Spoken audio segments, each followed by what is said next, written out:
Translation. The Acharya Shankaranya was considered the 48th branch of the original tree. From him proceeded sub-branches known as Mukunda, Kashinath, and Rudra. Do we have another? No, it's okay. Do we have another book? Another copy? So I'll make a comment. So we see here the word. Okay, good. Upashaka, branches and sub-branches. So the theory that this, for example, that the Acharya is the initiator, and that at some point after his departure, then he goes on initiating disciples without being present, is not supported by this verse in Chaitanya Charitamrita, because we see that the sub-branches, branches and sub-branches, disciples, grand disciples, this is the tradition, this is the system, that not that we make up of a theory that the spiritual master, the Acharya who's departed, is accepting disciples without being present, without them being brought before him, things like that. So I'd like someone to read the purport, nice, loud voice, maybe Krishna Dharma Prabhu.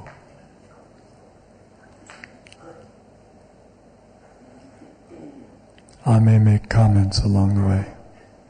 It is said that Shankararanya was the sannyas name of Srila Vishvarupa, who was the elder brother of Vishvambar, the original name of Sri Chaitanya Mahaprabhu.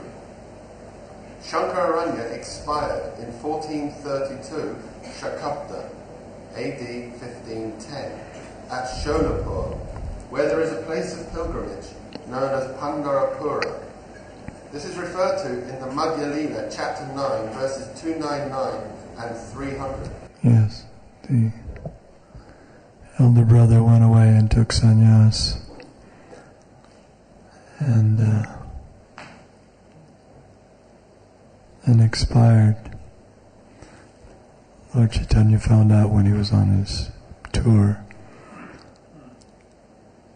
The former offspring or children of Sachimata and Jagannath Mishra were also expired very young, so this was quite a blow that he took sannyas. Mother Sachi even referred to this incident, that you're not going to take sannyas, to Lord Chaitanya, you're not going to take sannyas and leave me like Shankaranya or Vishwarup. So, but he was considered to be a incarnation of Balaram, expansion of Balaram. Please continue. Srila Bhaktisiddhanta Saraswati Thakur writes in his Anupasya. Where's that?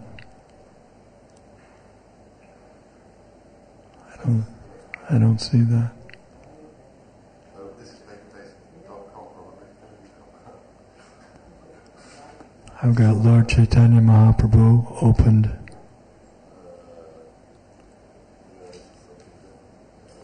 Lord Chaitanya Mahaprabhu opened a primary. It says, that's the next bit. Lord Chaitanya Mahaprabhu opened a primary school in the house of Mukunda, or Mukunda Sanjay, and Mukunda's son, whose name was Purushottam, became the Lord's student. Kashinath arranged the marriage of Lord Chaitanya in his previous ashram, when his name was Vishwambar. So this Mukunda primary school in the house of Mukunda, or Mukunda Sanjay, and Mukunda's son, whose name was Purushottama, became the Lord's student. Okay. Kashinath arranged the marriage of Lord Chaitanya Chaitanya in his previous ashram when his name was Vishvambara. Kashinath induced the court pundit, Sanatan, to offer Vishvambara his daughter. So the marriage arranger often made matches.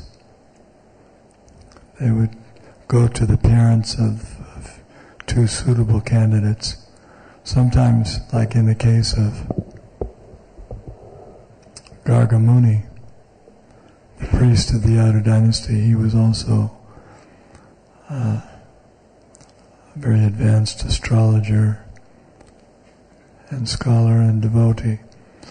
And he actually, we learned from Garga Samhita that he arranged the marriage between Devaki and Vasudeva by going to parents of both and convincing them that they were a perfect match for each other. So here we see Kashinath performing that service. Someone may say, well, how is it if Lord Chaitanya is the Supreme Personality of Godhead?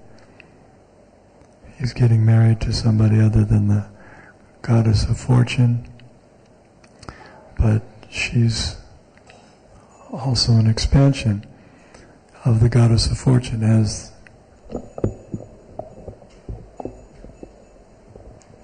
the Supreme Personality of Godhead expands himself into unlimited forms. So the Goddess of Fortune, the original Goddess of Fortune, Srimati Radharani or Lakshmi, expands into so many forms to serve the Lord. She's Shakti. Okay, continue. In text 50 of the Guru Granadesh Dipika, it is mentioned that Kashinath was an incarnation of the Brahman Kulaka, whom Satyajit sent to arrange the marriage of Krishna and Satyabhama. And in text 135, it is mentioned that Rudra, or Sri Rudra Ram Pandit, was formerly a friend of Lord Krishna's named Varutapa. So Satyajit, he's also the father of Satyabhama.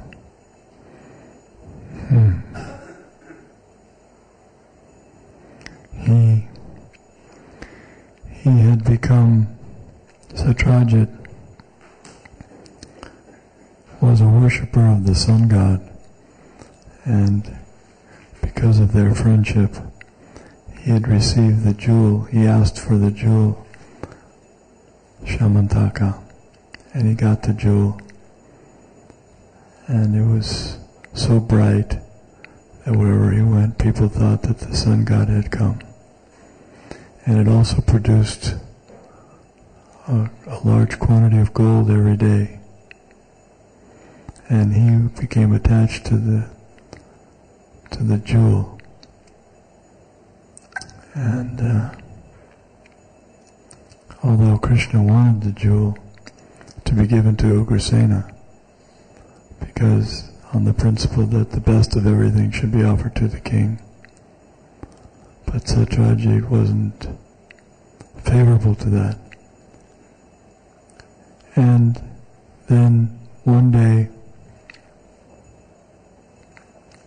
Prasena, the younger brother of Satyajit, took the jewel around his neck and went out riding on a horse to show off his opulence.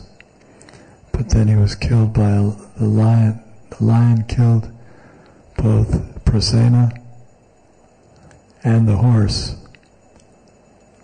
and he took the jewel to his den or something like that. But then he was killed by Jambavan. Jambavan's one of the Chiranjivs. He's existing for a huge, very long period of time. Not only, it's the same Jambavan that was present during the time of Lord Ramachandra, and he was still present at the time of Lord Krishna, so that's 2 million years approximately. So anyway, Jambavan killed the lion, took the jewel, and let his child play with it in his cave. And even in Dwarka, rumors are abounding, because even in Krishna's own city, they started accusing that maybe Krishna stole the Shambhaja, killed Prasenna to steal the jewel. Krishna didn't like to be defamed in that way. So he went out with some respectable brahmanas to clear his name. And when they came to the cave, they saw that the horse had been killed and Prasenna had been killed.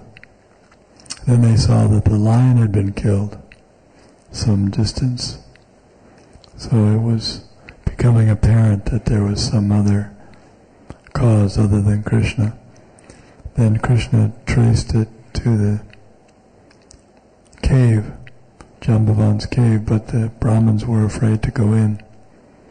So they were waiting outside. He went inside and fought with Jambavan for 28 days, if I'm not mistaken. The Brahmins thought some mishap had happened and they went back. And then finally, Jambavan realized that the only one who has greater power than myself is Lord Ramachandra. So this person must be Lord Ramachandra. Then he surrendered. But surrender in words is not enough when you try to kill someone for 28 days. So he had to do something more than that. So he had a beautiful daughter of marriageable age, and he gave the daughter, Jambavati, and the jewel, Shamantaka. That was his gift. So, Lord Krishna took the 2 gems back to Dwarka. Everyone was delighted to see that he was not only not killed, but the Shamantaka jewel was recovered, and Lord Krishna had a beautiful new wife, Jambavati. So Jambavati was actually the second wife. First wife was Rukmini. Krishna's second wife was Jambavati, because he accepted her at that time in the cave, even though the marriage took place back in Dwarka, the official marriage. So then Satyajit, Krishna was so magnanimous, he gave the jewel back to him. So now Satyajit felt really bad because he had started this rumor. And he had promised the hand of his daughter to many kings, including Akrura and others.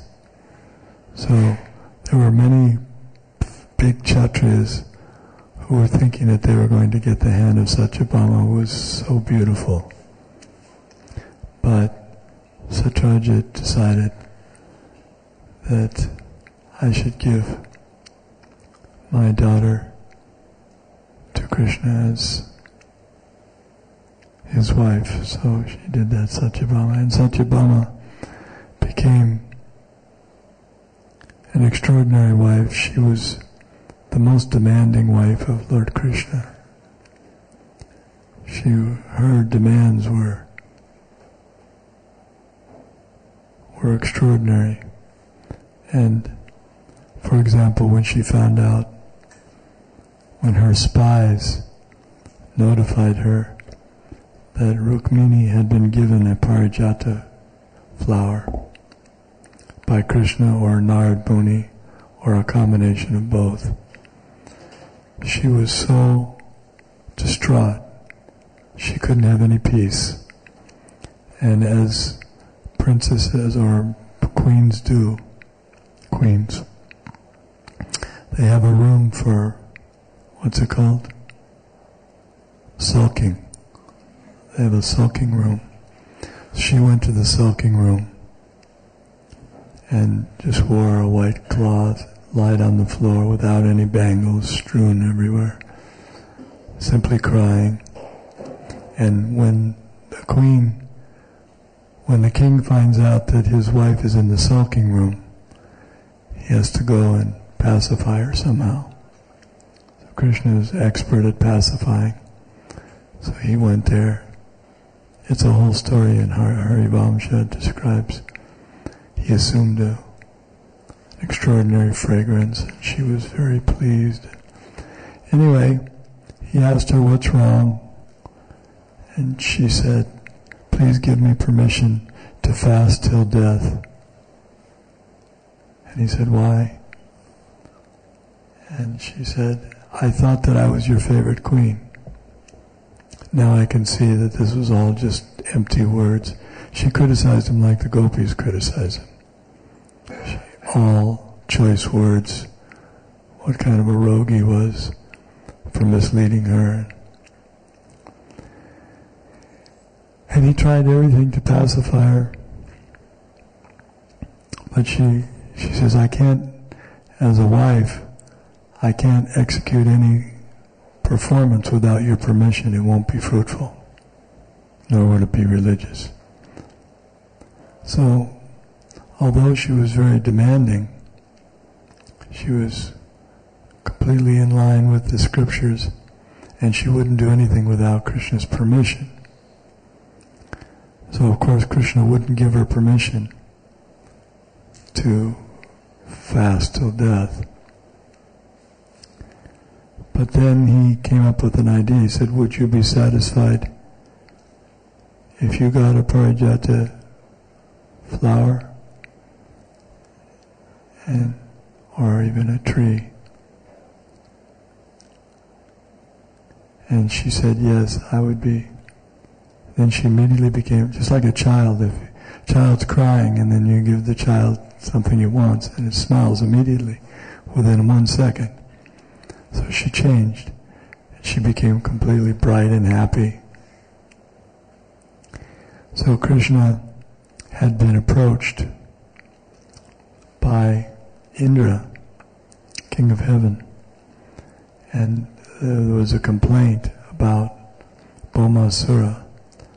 Bhaumasura had stolen the earrings of Aditi, mother of the demigods. Other things also. He stole the bow Sharanga. So they knew that only Krishna could get them back, so they requested him. So he took the opportunity.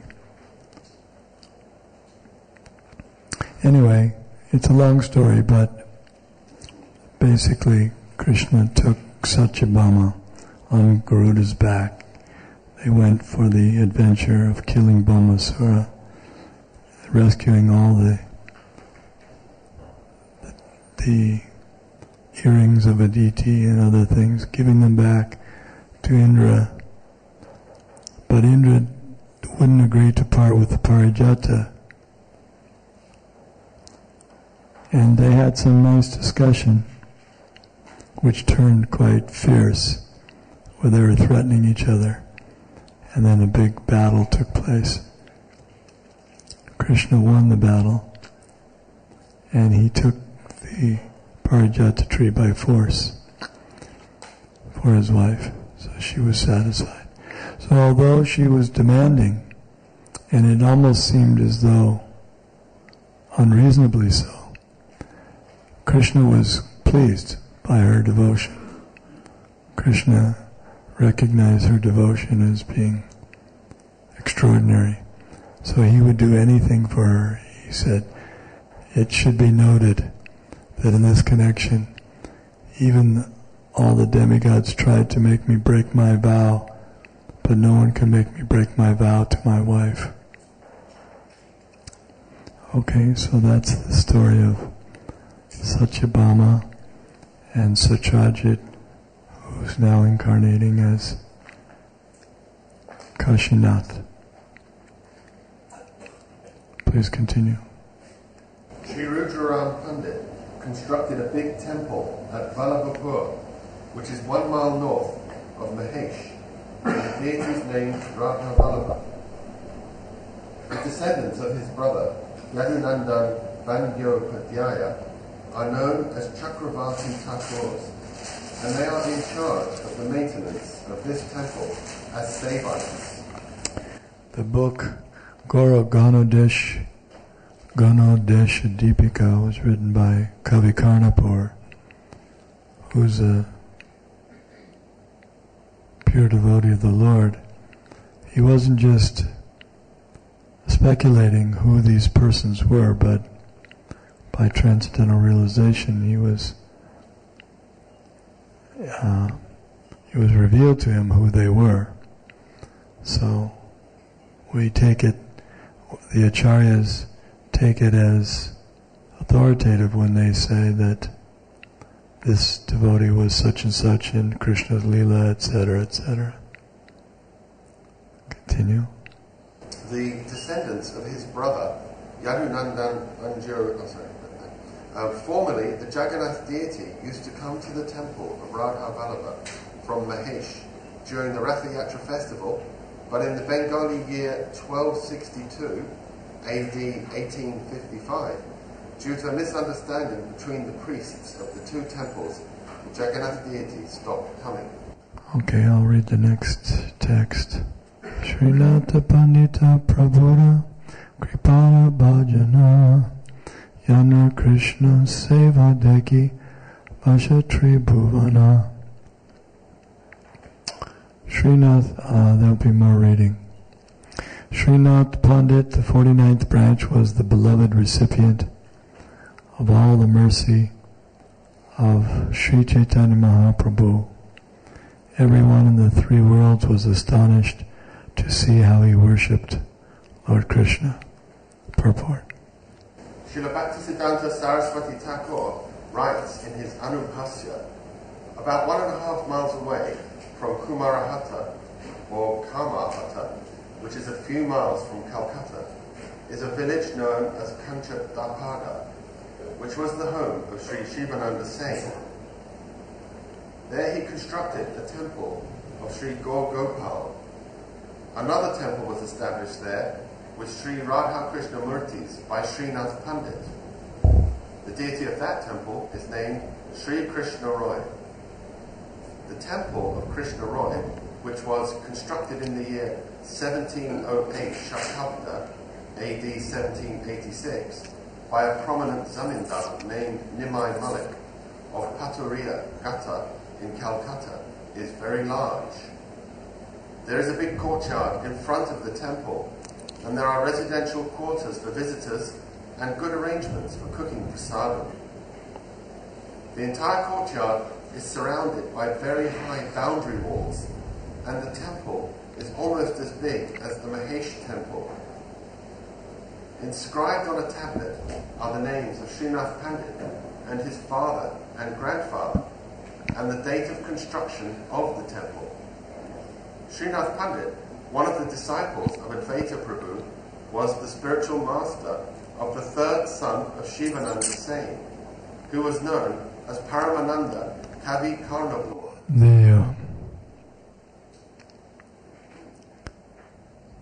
The disciplic succession can be carried on sometimes by sons or disciples. It's even described that one can get a son by the biological method or by sacrifice. Sometimes a king who couldn't get a son would go to some rishis, brahmanas, and ask them to perform a sacrifice on his behalf, and then through that sacrifice he would get a child. Sometimes the child would come out of the fire, or sometimes they would imbue some sweet rice with special mantra, and then the wife would take the sweet rice, and then she would be able to beget a child. And the third way is by diksha. The diksha is considered also a son in the line. So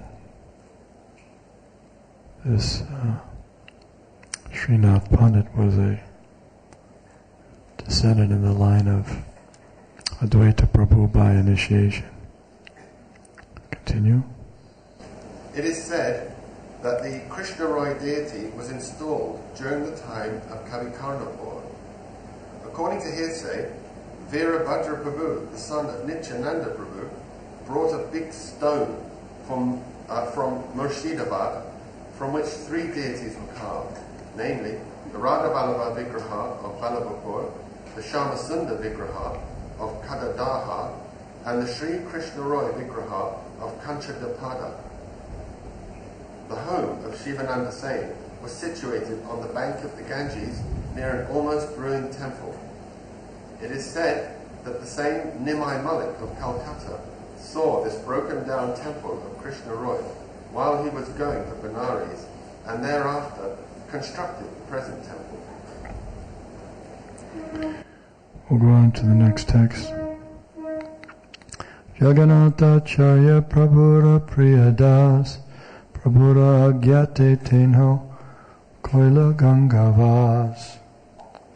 Jagannatha Acharya, the 50th branch of the Chaitanya tree, was an extremely dear servant of the Lord, by whose order he decided to live on the bank of the Ganges. Purport. Jagannatha is stated in the Gauraganadesh Dipika 111 to have formerly been Durvasa of Nidhuvan. Someone know where Nidhuvan is? Sister Vasamuni.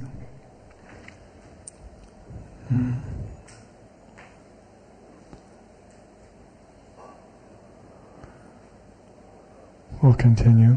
Krishna Dasa Vaidyara Pandita Shekara Kavichandra Ara Kirtaniya Shastiva. The 51st branch of the Chaitanya tree was Krishnadas Vaidya. 52nd was Pandita Shekara. 53rd was Kavichandra. And the 54th was Shastivara, who was a great Sankirtan performer. Purport. In the Gauraganadesh Dipika 171, it is mentioned that Srinath Mishra was Chitrangi and that Kavichandra was Manohara Gopi. So sometimes the question comes up that these associates of Lord Chaitanya were all great personalities. They exhibited so much love for Krishna. So what about us? We're not from that line. We're not associates of Krishna coming as part of our Leela, as part of Lord Chaitanya's Leela, or what chance is there of us? But the chance is there, and by hearing about Krishna's pastimes with his associates, or Lord Chaitanya Mahaprabhu's pastimes with his associates, and the loving exchange that they enjoy, we become purified. So by getting their association through hearing and remembering their wonderful pastimes, we make advancement. And by their mercy, one cannot become a pure devotee by his own efforts alone. Certainly he has to make efforts, but he has to get the mercy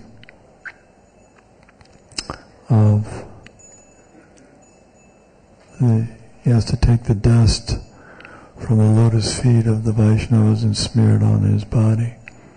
That's the only way that one can get the mercy of Krishna. So these pastimes of Lord Chaitanya with his associates, they're another of the inconceivable, transcendental pastimes of the Lord for saving the fallen souls in Kali Yuga. When the Lord comes, or when the king comes someplace, he doesn't come alone. So when the Lord comes, he brings his associates. It's like when Krishna came, he brought so many of his eternal associates. Not only that, but many others got a chance to come and participate in Krishna's pastimes. Some of the queens of the demigods got to come and become his consorts, got to become his gopis or queens, wives. So many, even sages at the time of Lord Ramachandra wanted to have Krishna or Lord Ramachandra as a consort, but he gave them the blessing that they could come when he appeared as Krishna. So there's so many things accomplished when the Supreme Lord comes. He fulfills the desires of the devotees, he reestablishes the principles of religion, he annihilates the miscreants, he has a nice excursion, he enjoys himself. So many wonderful things. It's described that the Lord wanted to taste. The primary reason for the Lord's coming was he wanted to taste the ecstasy that Srimati Radharani was experiencing in her love for Krishna. So in order to do that, he has the inconceivable potency to be able to take her mood and her complexion and appear as a devotee. Sri Krishna Chaitanya Radha Krishna Nayanya. So he's Krishna in the mood of Srimati Radharani. And at the same time, the time had appeared for the incarnation, the Yuga avatar, to appear in Kali Yuga, to give the process for self-realization in this age. So Lord Chaitanya fulfilled both of these purposes. And we shouldn't speculate too much about whether it's possible for us to become Krishna conscious or not. Lord Chaitanya wants it. The Acharyas have indicated that we should try for it. And so we should just do our best and depend on Krishna, depend on Lord Chaitanya to bestow their blessings upon us. Yasya deve parabhaktir yata deve tatagaro tasyaite katita hyarta prakashante mahatmana. One who has implicit faith in both Guru and Krishna, to such a person all the imports of the Vedic knowledge are automatically revealed. So, Krishna has ordered that we should surrender sarva dharman, but give up all varieties of occupations and just surrender to him, serve him. So a devotee doesn't so much calculate that I'll serve if I can go back to Godhead in one lifetime. There was a story of that Brahmana who was quite confident that he was going back to Godhead in one lifetime. And when Narada informed him that he had been to Vaikuntha, and Narayan said that he would have to stay, that Brahmana would have to stay and take birth many times, he became very upset and even accused Narad Muni of fabricating the story. Because in other words, he was attached. But a devotee, a pure devotee is Ashli Shiva Padaratam Pinastamam Adarshanam Marmatam Karotuva Yata Tata Vavidadatu Lampato Matana Natastu Sevanapa. Oh no, Mama Janmani, excuse me, different verse. Mama Janmani Janmanishvare Bhavatat Bhaktiro Huitukitoi.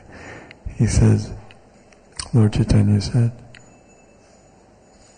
I'm not interested in wealth or beautiful women or followers, but I just want devotional service in my life, birth after birth. So, because this is our natural position, it's not that once we do devotional service a while, then we graduate and then we become enjoyers in heaven. It's not like that. It's not like we undergo some austerities and then we just become enjoyers of the material energy. But service to Krishna is our natural constitutional position. Jivara Swarupoy Nityara Krishna Das. It's the eternal position of the devotee. It's his natural state. Any other state, trying to enjoy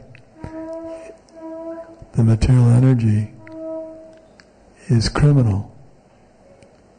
So we should give up that thought, give up that idea that after I get the benediction from the Lord, then I'll just have servants doing everything for me and I'll be able to enjoy my senses. But the service goes on eternally. And we shouldn't think that service is a drudgery, because we learn that the service brings love of Godhead, and in the stages, the higher stages of bhakti, it becomes ecstatic. Bhava, the bhava stages means ecstasy. So a devotee in the bhava stages, just like these devotees have exhibited the bhava ecstasies, tears flowing from the eyes like torrents of rain, hair standing on end, colors of the body changing. There's different ecstasies. Ecstasy means ecstasy. It means total, complete bliss. We haven't experienced anything like that in this material world. We don't. We use the word bliss and ecstasy, but we don't actually know what it is.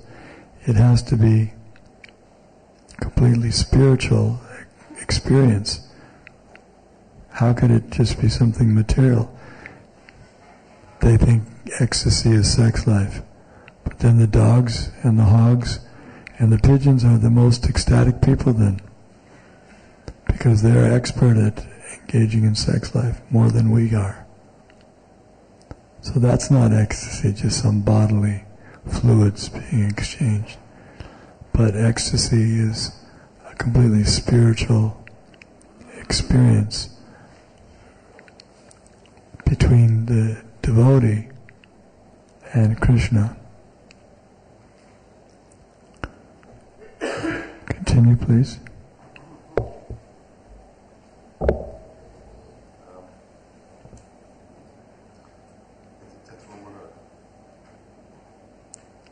Which one are we on now?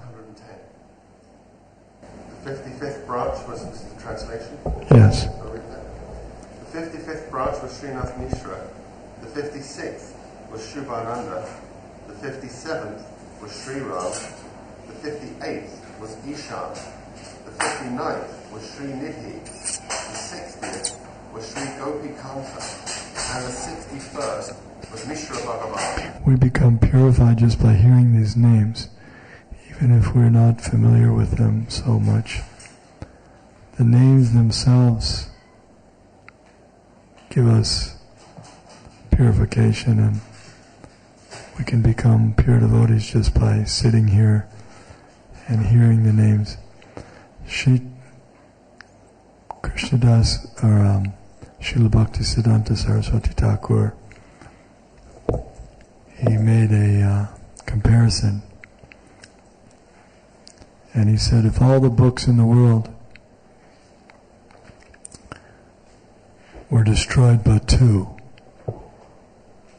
Srimad Bhagavatam and Chaitanya Charitamrita, there'd be no loss. And he said, and if there was only one book, Sri Chaitanya Charitamrita, if that one were left, still there'd be no loss, because it includes Bhagavatam, so many things. So Prabhupada described Chaitanya Charitamrita as the postgraduate study of Vaishnava philosophy, and in our educational system we have the Bhakti Shastri, Bhakti Vaibhava, Bhakti Vedanta, and the Bhakti Sarvabhauma is study of Chaitanya Charitamrita. So there's nothing extraneous here, there's nothing unimportant. And just by hearing it we make advancement. And Prabhupada said one who passes the Bhakti Sarvabhauma and gets that title after studying Chaitanya Charitamrita, then he's honored as a professor of Vaishnava philosophy. Continue. Shivananda, who formerly lived in Vrindavan as Malati, was one of the kirtan performers who danced in front of the Ratha Yatra car during the Jagannath festival. It is said that he ate the foam that came out of the mouth of the Lord while he danced before the Ratha Yatra car. Ishan was the personal servant of Srimati Sachi Devi, who showered her great mercy upon him. He was also very dear to Lord Chaitanya Mahaprabhu. Text 111. Translation. The 62nd branch of the tree was Subudhi Mishra. The 63rd was Hridayananda. The 64th was Kamala Nayana. The 65th was Mahesh Pandit.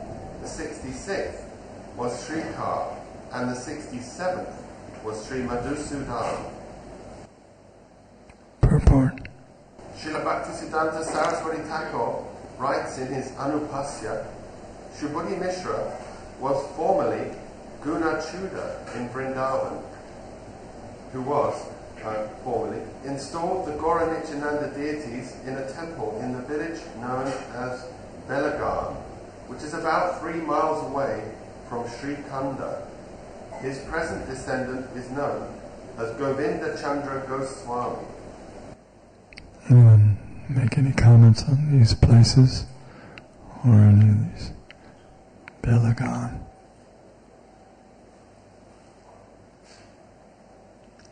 Continue, next text. Translation. The 68th branch of the original tree was Purushottam. The 69th was Sri Galeen. The 70th was Jagannath Das. The 71st was Sri Chandrasekhar Vaidya. And the 72nd was Dvija Haridas. Purport. Srila Bhaktisiddhanta Saraswati Thakur writes in his Anupasya, quote, there is some question about whether Dvija Haridas was the author of Ashtotara Shatak Nam. He had 2 sons named Sridham and Gokulananda, who were disciples of Srinivas Acharya. Their village, Kanchanagadia, is situated within 5 miles of the Bajaraso station, the 5th station from Ajimaganja in the district of Murshidabad in West Bengal. Text 113. Translation. The 73rd branch of the original tree was Ramdas. The The 74th was Kavi Chandra. The 75th was Sri Gopal Das. The 76th was Bhagavat Acharya, and the 77th was Thakur Sharanga Das. Purport. Srila Bhaktisiddhanta Saraswati Thakur writes in his Anubhasya, in the Gaura Ganadesh Dipika 203, it is said, Bhagavat Acharya compiled a book entitled Krishna Prem Tarangini, and he was the most beloved devotee of Lord Chaitanya Mahaprabhu. When Lord Sri Chaitanya Mahaprabhu visited Varahanagara, now a suburb of Calcutta, he stayed in the house of a most fortunate Brahmin who was a very learned scholar in Bhagavat literature. As soon as this Brahmin saw Lord Chaitanya Mahaprabhu, he began to read Srimad Bhagavatam. When Mahaprabhu heard his explanation, which expounded Bhakti Yoga, he immediately became unconscious in ecstasy. Lord Chaitanya later said, I have never heard such a nice explanation of Srimad Bhagavatam. I therefore designate you Bhagavat Acharya. Your only duty is to recite Srimad Bhagavatam. That is my injunction. His real name was Raghunath. His monastery, which is situated in Varahanagara, about 3.5 miles north of Calcutta, on the bank of the Ganges, still exists, and it is managed by the initiated disciples of the late Sri Ramdas Babaji. Presently, however, it is not as well managed as in the presence of Babaji Maharaj. Another name of Thakur Sharanga Das was Shanga Thakur. Sometimes he was also called Shangapani or Shangadara. He was a resident of Navadvip, in the neighborhood known as Moda Droom Dweep, and he used to worship the Supreme Lord in a secluded place on the bank of the Ganges. He was not accepting disciples, but he was repeatedly being inspired from within by the Supreme Personality of Godhead to do so. Thus, one morning he decided, whomever I see, I shall make my disciple. When he went to the bank of the Ganges to take his bath, by chance he saw a dead body floating in the water, and he touched it with his feet. This immediately brought the body to life, and Thakur Sharanga Das accepted him as his disciple. This disciple later became famous as Thakur Murari, and his name is always associated with that of Sri Sharanga. His disciplic succession still inhabits the village of Shah. There is a temple at Mamagachi that is said to have been started by Saranga Thakur. Not long ago, a new temple building was erected in the form of a bakul tree there, and it is now being managed by the members of the Gaudiya Math. It is said that the management of the temple is now far better than before. In the Gaura Ganadesh Dipika 172, it is stated that Saranga Thakur was formerly a gopi named Nandi Mukhi. Some devotees say that he was formerly Prahlad Maharaj, but Sri Kavi Karnapur says that his father, Shivananda Sen, does not accept this proposition. Okay, we'll stop there. Thank you very much. Srila Prabhupada Ki Jai.